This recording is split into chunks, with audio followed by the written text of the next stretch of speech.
Alhamdulillah wassalatu wassalam ala Sayyidina Rasulillah Sayyidina Muhammad bin Abdullah wa ala alihi wa sahbihi wa mawalah ma ba'd. Kita bersyukur kepada Allah Subhanahu wa taala pada siang hari ini di akhir tahun 2020 bersama-sama kita berkumpul di PBNU, di gedung PBNU ini. Mudah-mudahan Allah taala berikan keberkahan di dalam perkumpulan kita ini. Dan kita doakan genap para ulama, bil khusus para pengurus Nahdlatul Ulama, bil khusus Kiai Haji Said Agil Siraj diberikan kesehatan, keberkahan, dan juga Kiai Haji Agus Salim, dan juga yang barusan menyampaikan kepada kita sekalian Bapak Irjen Polisi Suntana, dan juga yang mewakili Menteri Agama Gus Yagut, dan segenap para hadirin, para hadirat, dan semua yang mengikuti acara ini insyaallah selalu dibimbing oleh Allah Subhanahu wa taala ke jalan yang diridhai oleh Allah, jalan yang Rasulullah mengajak kita ke jalan tersebut, jalan dakwah yang ditempuh oleh Nabi Muhammad sallallahu alaihi wasallam, yang mana Rasulullah diwahyukan oleh Allah Subhanahu wa taala. Qul, katakan. Apa yang dikatakan, apa yang disuruh oleh Allah Ta'ala untuk disampaikan oleh Rasulullah? Qul hadhihi sabili ad'u ilallah ala basiratin ana wa man ittaba'ani. Katakanlah wahai Nabi Muhammad bahwasanya ini adalah jalanku. Jalannya siapa? Jalan Nabi Muhammad sallallahu alaihi wasallam. Apa jalannya Rasulullah? Ad'u ilallah, mengajak manusia kepada Allah, bukan kepada yang lain. Mengajak kepada Allah Subhanahu wa taala, bukan kepada hal yang lain. Yang mana wa man ahsanu qawlan mimman da'a ilallah, siapa gerangan yang lebih baik ucapannya dibandingkan orang yang mengajak kepada Allah. Wal takum minkum ummah yad'una ilal khair, hendaknya ada di antara kalian bukan satu, bukan dua orang, enggak cukup satu, enggak cukup dua, enggak cukup tiga, ummah, sekelompok umat yang mana mereka kompak, yad'un ilal khair, mengajak ilal khair, kepada kebaikan. Tahu kan khair, kebaikan. Dan kita alhamdulillah diberikan akal, diberikan ilmu, diberikan hati, diberikan guru, diberikan pembimbing, dan guru yang terbesar Nabi Muhammad sallallahu alaihi wasallam. Petunjuk yang paling agung adalah Al-Qur'an yang mengajarkan kita tahu apa itu kebaikan. Dan fitrah semua manusia, bahkan yang non muslim pun juga tahu bahwasanya ada hal-hal tertentu nggak baik, akhlak baik, tetapi ada juga hal-hal yang tidak baik disadari oleh masyarakat. Akan tetapi subhanallah, ketika fitnah merasuki dan meracuni, mengkontaminasi pikiran seseorang, kadang dia dibutakan hingga nggak bisa membedakan antara berlian dan kotoran kambing. Tidak bisa membedakan antara air yang jernih dengan air kotor. Waliyadzubillah min zalik. Ketahuilah bahwasanya jalannya Nabi Muhammad ad'u ilallah, mengajak manusia kepada Allah Ta'ala ala basiratin ana wa man ittaba'ani. Dan yang turut andil di jalan tersebut selain Nabi Muhammad adalah orang-orang yang ikut kepada Rasulullah. Barang siapa yang mau turut andil di dalam jalan ini, ikut caranya Nabi Muhammad, bukan pakai cara sendiri. Sehingga Allah Subhanahu wa taala, qul in kuntum tuhibbunallah, firman Allah, fattabi'uni, ikuti aku. Ikuti Rasulullah bukan cuma sekedar di dalam metode cara beliau sholat, tetapi dalam segala hal, dalam ibadat, dalam adat, dalam pola fikir, dalam metode, dalam cara mengikuti Rasul sallallahu alaihi wasallam. Dan Ibn Ruslan pun juga sahib Zubat, beliau mengatakan wa niyatun wal qawlu thumma al-amalu bi ghairi wifqi sunnatin la tuqbalu.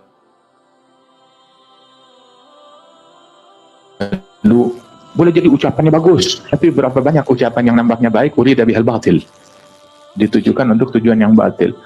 Pun juga walaupun ucapannya kelihatannya bagus menurut akal, perbuatannya bagus menurut akal, niatnya baik, akan tetapi kalau nggak sesuai dengan yang dicontohkan oleh Nabi Muhammad, bertentangan dengan yang dicontohkan oleh Nabi Muhammad, maka tidak diterima, ditolak oleh Allah Subhanahu wa taala, ditolak di dalam syariat ini. Misalkan ada orang sholat subuh 2 rakaat, sholat subuh 2 rakaat sedikit, itu sholatnya pemalas, saya sholat subuh 9 rakaat. Bacaannya sama, Fatihah juga, rukuk juga, sujud juga.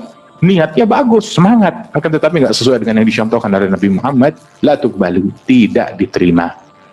Begitu pula Rasulullah bilang, "Shallu kama ra'aitumuni usalli." Salat seperti kalian melihat aku salat. Dan juga dakwah seperti kalian melihat aku dakwah. Ceramah seperti kalian melihat aku ceramah. Berbuat ajak amar ma'ruf seperti kalian melihat aku amar ma'ruf. Nahi mungkar seperti kalian melihat aku nahi mungkar. Berjihad seperti kalian melihat aku berjihad. Syiddah 'alal kufar, tegas kepada kekafiran seperti kalian melihat Rasulullah. Bagaimana tegasnya Nabi Muhammad? Terukur, pas ketegasan dan juga metode yang dilakukan oleh Rasulullah Shallallahu Alaihi Wasallam. Khudhu anni manasikakum, ambil dariku cara kalian beribadat, manasik kalian, ibadat kalian, ambil dari Rasulullah Shallallahu Alaihi Wasallam. Sebagaimana para sahabat melihat dari Rasulullah seperti apa, para tabi'in melihat dari Rasulullah seperti apa, para ahli baitnya Nabi Muhammad melihat seperti apa yang dilakukan oleh Rasulullah Shallallahu Alaihi Wasallam, dan bersambung sanad dan silsilah itu sampai kepada para aulia utisnya, para wali songo. Wali Songo yang masuk ke bumi Indonesia ini membawa ilmunya Nabi, membawa dakwahnya Nabi, membawa dengan cara dan metodenya sang Nabi Muhammad Shallallahu Alaihi Wasallam, hingga dengan berkat mereka sukses dakwah Islam di bumi Indonesia ini, kesuksesan yang tidak ada di negeri manapun juga. Di negeri manapun juga masuknya Islam ke bumi Indonesia ini dengan damai. Sehingga agama tidaklah agama dakwah yang bersanad dengan metode yang menyambung tersebut tidaklah masuk ke negeri manapun yang ada konflik, melainkan menjadi solusi menghilangkan konflik dari negeri tersebut. Namun kenapa kok tiba-tiba negeri yang nggak ada konflik dimasukkan dengan suatu dakwah yang katanya dakwah Islam, tahu-tahu berubah menjadi konflik? Pertanyaannya, apakah agamanya beda? Agamanya nggak beda, tetap Qur'annya sama, hadisnya sama, begitu. Akan tetapi pemahamannya yang berbeda, sehingga menimbulkan perpecahan di tengah-tengah masyarakat. Wali Songo di sini, beliau menghadapi tantangan yang lebih dahsyat dari tantangan kita. Kita sekarang ada 200 juta muslim di bumi Indonesia ini, alhamdulillah. Begitu negara mendukung kegiatan yang mau kita lakukan, disupport, dibantu, disumbang lagi. Alhamdulillah.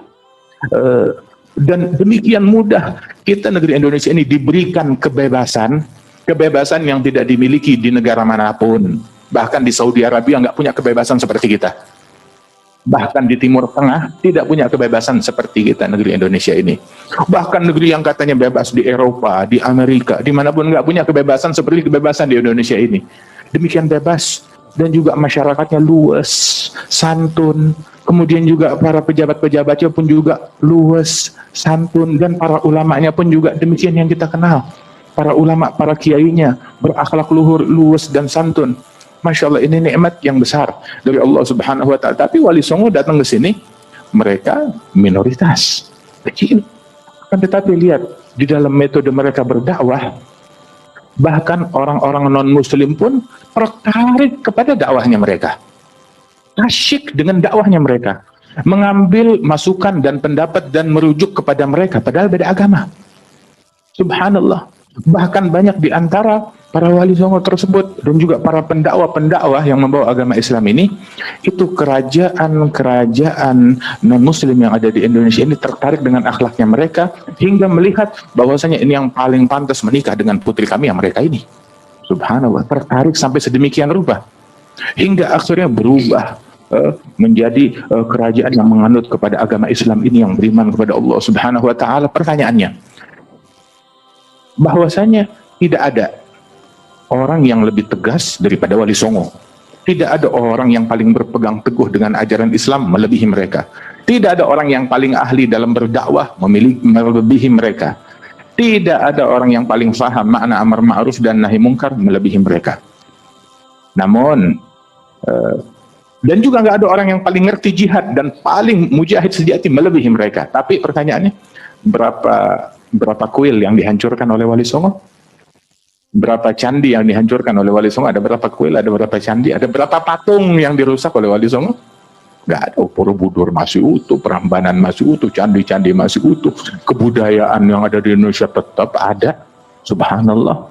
Demikian luas. Mereka mengajak manusia dengan senjata yang paling tajam, lebih tajam dari pedang. Apa senjatanya mereka? Akhlak, adab, ilmu, istiqamah, tawadhu, amanat, kejujuran, kesantunan dalam berucap, kesantunan dalam bersikap. Rasulullah Shallallahu Alaihi Wasallam, beliau pun juga ketika menyampaikan agama ini dengan sanad turun temurun, dilanjutkan oleh para sahabat tabi'in sampai ke bawah, hingga dikatakan inna hadzal ilma din falyanzur ahadukum amman yakhudhu dinah. Ilmu ini agama, lihat-lihat dari mana kita ambil sumber agama kita dari mana. Kemudian juga laula sanad laqala man syaa bima syaa. Kalau bukan keberadaan sanad, orang bakalan ngomong seenak perutnya. Semaunya dia bakal berucap, semaunya dia bakal bersikap. Namun mereka orang yang mengambil sanad rantai silsilah, mencontoh dalam ilmu, ngikutin ilmu yang di atasnya, para guru-gurunya, nyambung sanadnya. Kemudian juga di dalam amal, di dalam pemahaman, bukan cuma sekedar ilmu saja, bukan cuma sekedar nusus, lakin fahmun nusus, pemahaman akan nas tersebut ada sanadnya. Sebab kalau pemahaman seenaknya sendiri, man takallama fil Qur'an bi ghairi ilmin wa fi riwayah bi ra'yihi falyatabawwa maq'adahu minan nar. Bicara tentang Al-Qur'an dengan pendapatnya sendiri atau tanpa didasari ilmu, maka bersiap untuk singgasananya di dalam api neraka. Dan juga bahkan sanad di dalam cara berdakwah, cara penyampaian, cara beramal, cara berbuat, cara bersikap, semuanya ada sanadnya, ada caranya, ada metodenya. Dan ini yang membuat ketika seseorang terhubung dengan sanad tersebut, Masya Allah, menjadi berkah. Dan Nahdlatul Ulama, para kiai-kiainya, para ulama-ulamanya, mereka adalah hum ahlus sanad, orang yang punya sanad. Sampai kepada Rasulullah Shallallahu Alaihi Wasallam. Bahkan dahulu pun itu juga para ulama dari Timur Tengah datang ke bumi Indonesia ini untuk mengambil sanad, dari Timur Tengah ke Indonesia untuk mengambil sanad, untuk berguru kepada para ulama yang ada di sini, termasuk Al-Jad Al-Habib Salim bin Ahmad bin Jundan. Salah seorang daripada guru beliau adalah Kiai Syekh Khalil Bangkalan. Subhanallah, dari orang Indonesia asli di Madura sana, mengambil keilmuan kepada beliau, dan juga banyak para ulama-ulama yang lain radhiyallahu anhum ajma'in. Sanad dalam ilmu, sanad di dalam metode dakwah, sanad di dalam berucap, sanad di dalam bersikap. Rasulullah Shallallahu Alaihi Wasallam, beliau dalam berdakwah, dakwahnya Nabi Muhammad, ketika ngajak orang, nggak ada cacian, tidak ada makian, nggak ada provokasi, bahkan sampai menyebut nama individu tertentu, nama kelompok dihindari oleh Rasulullah SAW di dalam nasihat umum. Nabi kalau negur orang, ma balu agwam yaf'alun kadza yatrukun kadza. Kenapa ada sekelompok orang, nggak disebut namanya atau jenis kelompoknya siapa. Kenapa ada sekelompok orang mengerjakan hal ini, meninggalkan hal itu. Itu yang dilakukan oleh Rasulullah SAW, dan itu yang dipesankan oleh guru-guru kita dengan sanad mereka sampai ke atas, sampai kepada Nabi Muhammad SAW. Kemudian juga Rasulullah SAW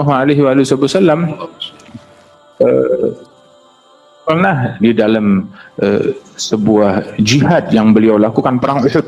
Kita tahu perang Uhud sahabat banyak terbunuh dan Rasulullah terluka parah di perang tersebut. Kemudian Nabi diminta untuk melaknat dan mencaci orang-orang kafir harbi yang memerangi Nabi Muhammad di medan perang, membunuh sahabat depan mata mereka. Maka Rasul mengatakan, ma bu'istu la'anan wala sabbabah.